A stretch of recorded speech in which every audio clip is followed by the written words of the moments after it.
ஒரு நாள் சிவபெருமான் மற்றும் பார்வதி தேவி தங்களது பிள்ளைகளான கணேசர் மற்றும் முருகரை அழைத்தனர். சுவாரஸ்யமான ஒரு சவாலை அறிவித்தனர். உலகைச் சுற்றி முதலில் திரும்பியவரே வெற்றி பெறுவார். இது ஒரு அறிவுபூர்வமான சவால் என்று சிவபெருமான் கூறினார். முருகன் தனது வேகத்திற்கும் விவேகத்திற்கும் பெயர் பெற்றவர். உடனே தனது மயிலின் மீது ஏறி உலகத்தை சுற்றிச் செல்லத் தயாரானார்.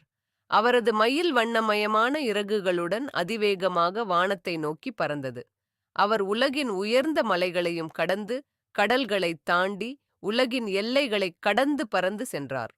எங்கள் ஆஸ்ட்ரோமணி சேனலில் வரும் ஆன்மீக வீடியோக்களை கண்டு களியுங்கள் மற்றும் ஞாயிறுதோறும் இரவு 7:30 மணிக்கு இலவசமாக ஜாதகம் பார்த்து கொள்ளலாம். இன்னும் நீங்கள் சப்ஸ்கிரைப் செய்யவில்லை என்றால் உடனே சப்ஸ்கிரைப் மற்றும் பெல் பட்டனை கிளிக் செய்யுங்கள். இப்போது கதையை தொடரலாம். இந்நேரத்தில் கணேசர் ஒரு வேறுபட்ட வழியை தேர்ந்தெடுத்தார். தன் உடல் பருமனாக இருப்பதால் விரைவில் உலகத்தைச் சுற்றி வர முடியாது என்று உணர்ந்தார். ஆனால் அவர் ஒரு உன்னதமான ஞானி, பிள்ளைகளின் கடவுள். அவரின் பாசம் மற்றும் பரம ஞானம் அவருக்கு வேறு ஒரு யோசனையை கொடுத்தது. உலகத்தின் அனைத்து மேம்பட்ட அறிவும் அவரது பெற்றோரிடம் இருப்பதை உணர்ந்தார். அநேகமாக பெற்றோர்களே உலகின் மையம் என்பதை உணர்ந்து கணேசர் அவசரமின்றி சிவன் மற்றும் பார்வதியைச் சுற்றி வணங்கி அவர்கள் பாதங்களை பணிந்து அவர்களின் ஆசியை பெற்றார். போட்டி முடிவுக்கு வரும் தருணம்.